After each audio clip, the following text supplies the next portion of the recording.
Now let's look at a couple more scenarios, like couple more things. What if I want to know what is the file name that got processed? How do I look at that, right? The first thing we have to do is for PI to keep track of the file name, I need to enable something called adapter specific message attributes in PI. So let's look at that. How do I enable that? So I go into file to idoc sender 00. This is my file channel. Go into the advanced tab, and in this advanced tab you see the set adapter specific message attributes. Select that and select the file name. Now what happens? Let's look at it, right? I select that and I say activate. Now in the runtime I will be able to also look for this particular the file name also in my logs.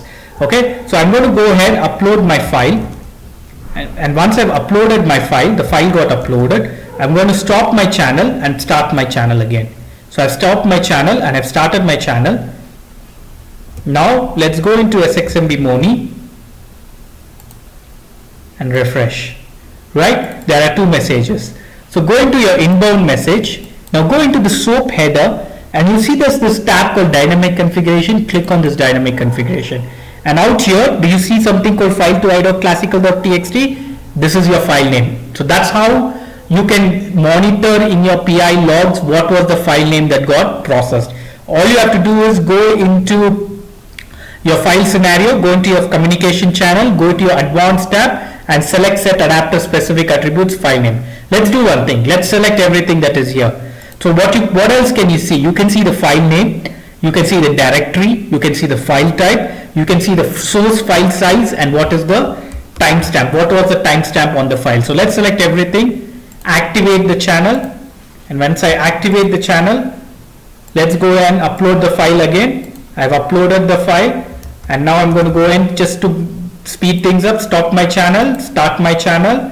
So now my message should get processed, and I go into SXMB Moni again, I refresh, and now when I go into SXMB Moni and refresh, now if I go to dynamic configuration, you can see everything. So this is the file name, you see here file name, and this is the this is the source file timestamp. The source file stamp is this is the file name, this is the source file size, it is 144 bytes, this is the directory from which I picked up the file, and this is the file type, it is a binary type.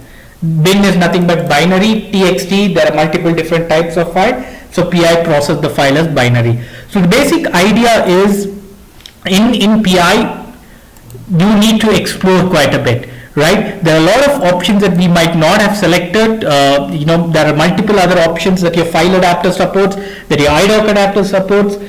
Each of these adapters in themselves can be an extremely detailed session. Okay? So the basic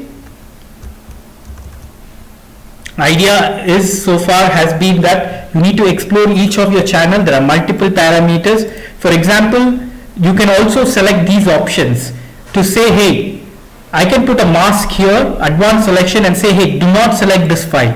You can also tell your PI file adapter that you need not always select the files from one directory. You can also select it from multiple directories. You can also pick up multiple files in one single message. So PI provides you multiple such options. So what does advanced selection for source file tell you? You can say pick up file from 3 directories, and this is the file name mask for each of these directories.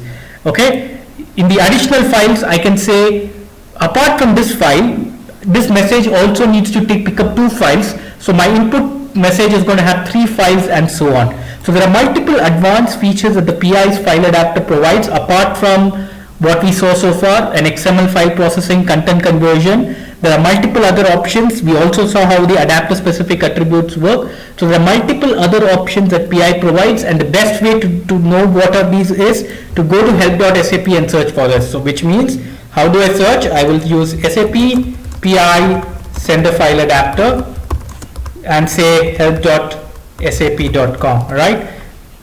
Here you will get the link, and here every of these features would be documented.